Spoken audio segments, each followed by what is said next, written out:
Hey, beautiful people. Marty from Sea on the Mountain. Beekeeping, woodcutting, gardening, hunting, fishing, all things inspirational. Hope you're having a good day. Just got a little bit of wood split today. Got loaded up Old Yeller. Old Yeller's been hauling wood and all kinds of work since 1972. That truck's been faithful. Anyway, just wanted to give you an update today. We're still working hard. There's a gospel chariot right there. Got to show you something on the gospel chariot. My daughter-in-law Heidi and son Carl, I think it was mainly Heidi, designed something really cool for me. Really appreciate them. I got to figure out how to get this graphic on my page. Have a beautiful day. Come see me on YouTube, Sea on the Mountain. Share, like, and subscribe. Nice little magnet for my truck. Good old gospel chariot. Bought this truck to haul people around and hunt, fish, visit people for the Lord. Go have prayer with folks. Anyway, here's this we got going here. Yeah, we're making progress. Good old log splitter. That's actually a new log splitter. And it's been serving me well. The engine's running a little rough. Got to diagnose that, get the instructions out and see what's going on. Shouldn't be, it's brand new practically. And then that's the tree I got to work on over there. So I'll go over there and clean all that up, do all the easy stuff first. And then either get me a longer barn chain for that bigger wood. I got some bigger steel chainsaws. And I'm thinking about even buying a brand new one, quit messing around and get me a big one. I'm praying about it, we'll see. I think that might be good use of time and effort and good expense. So yeah, that's everything. Working on my lesson for tomorrow. I've been thinking about it, working. I do a lot of thinking and figuring out what I'm going to preach on. And tomorrow we're going to preach on commitment. Joshua said in Joshua 24:15, "As for me and my house, we will serve the Lord." That's a commitment. Joshua and Caleb were very committed individuals. That's why they were so successful. In fact, they were, I think, the only two. In fact, I know it was the only two that went into the land that left Egypt, crossed the Red Sea, followed a pillar of cloud by day and fire by night. Can you imagine a big old fire at night?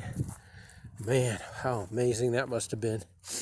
And then they had to wander 40 years in the wilderness because they took 10 spies in them that came back and gave a bad report.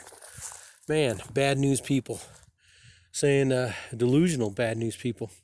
Saying we're like grasshoppers in the eyes of, basically our own eyes, compared to the people of the land flowing milk and honey. You got to go take the land. You got to have courage. And Caleb, later on, when he's like 85 years old, he takes the fortified mountain terrain. He says, "Give me the mountains." Big old mountains with fortifications on top, with giant people living up there. He says, "Hey, give me the mountain." That's one committed individual. I told you yesterday I need to prune this tree up. I'll knock all the tops, all the straight ups, clean up the top, prune it out, give it some more room. So I'll have some beautiful apples on it this year, Lord willing. So anyway, it's been a few hours out here cutting wood. I'm going to stack that other wood that's dry elm, Dutch elm or Chinese elm. Don't know what that is. This tree here is going to come down pretty soon. This one right here.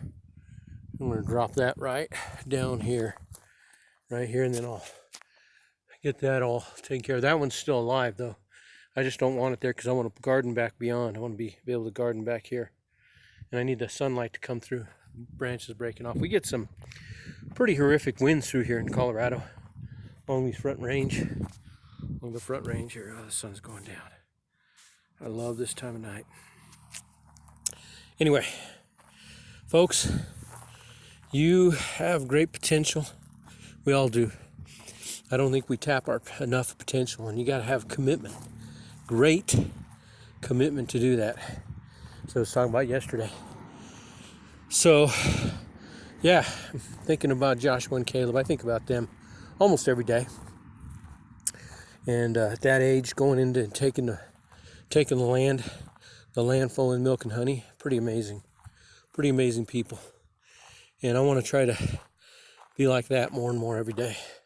Do good things, have beautiful words, the best words, words of life, the words of the word of life, the Bible, and of the Lord Jesus. He is life. And he smoked this whole thing into being. Oh, I was going to mention too, on this wood splitting, it's a whole process.